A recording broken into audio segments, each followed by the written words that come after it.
Well, I guess I'm going to try it anyway. I don't feel like getting up and turning on more lights.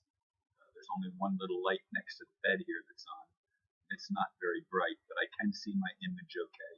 Although the background is totally black, almost totally black. Anyway, it's 3 a.m. in the morning, and I woke up a little over an hour ago after getting 4 solid hours of sleep.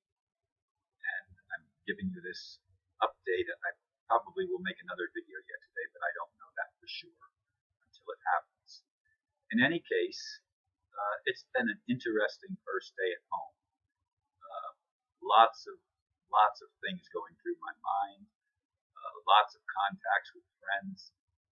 Some call me on the phone. I'm glad most don't, because that is a little bit more intrusive than looking at an email or a message on Facebook, which is really where I see my messages. I haven't really checked the comments on any of my videos that are on YouTube yet.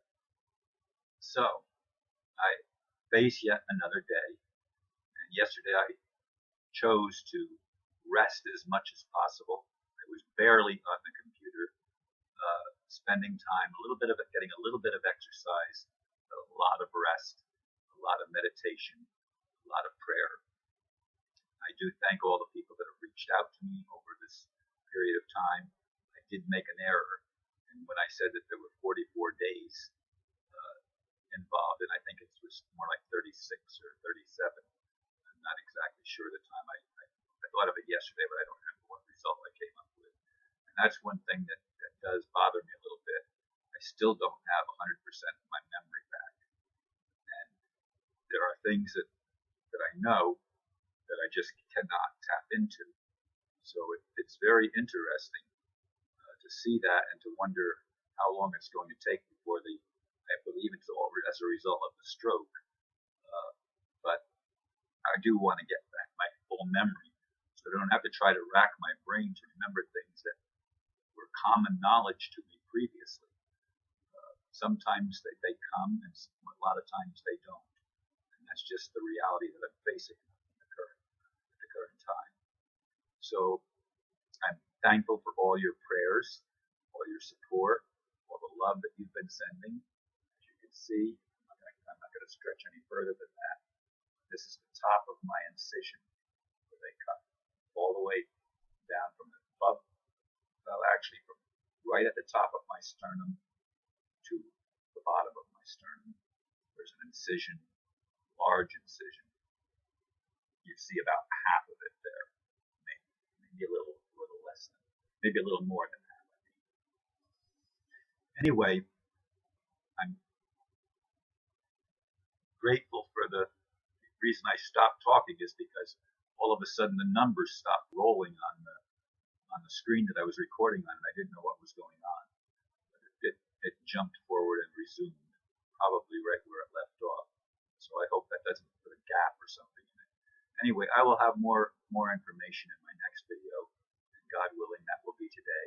God willing and me willing, it will be today.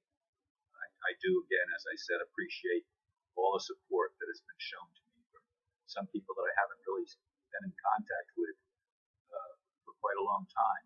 Friends, your local friends that I haven't seen for maybe some years even. So it's really interesting to see the people that are aware of what's going on in my life and in my world.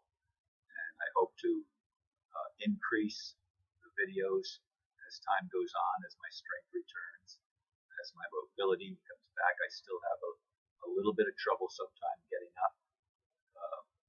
I myself, and I'm not allowed to put any pressure on my arms. When I stand up, I have to totally depend on my legs. No arm strength whatsoever.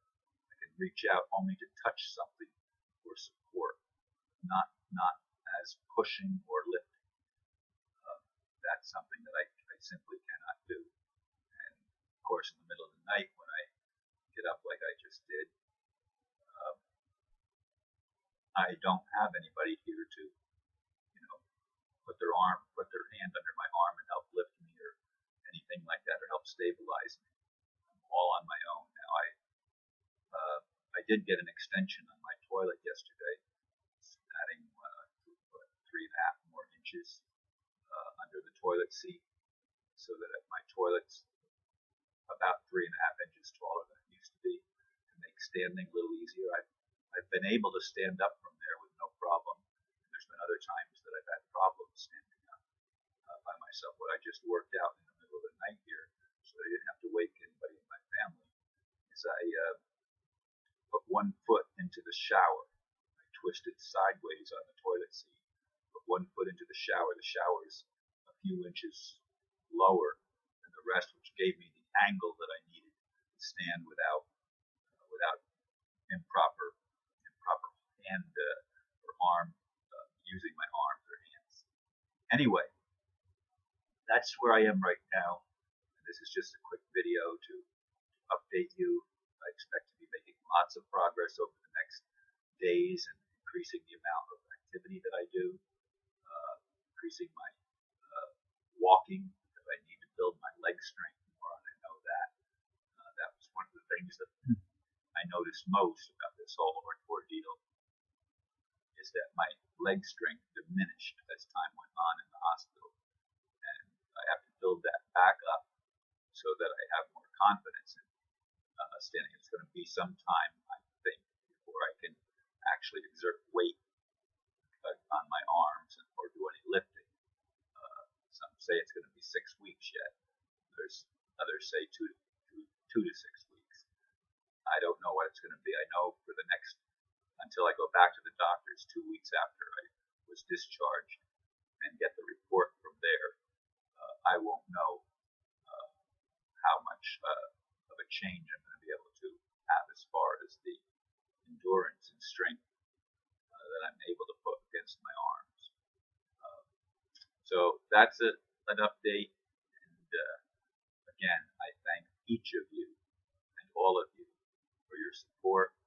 Folks, we're on a tremendous trajectory to awakening. Most of the world still is not awake. Those of us that are going to have a greater and greater impact on the transition between the old world order and a true new world order based on freedom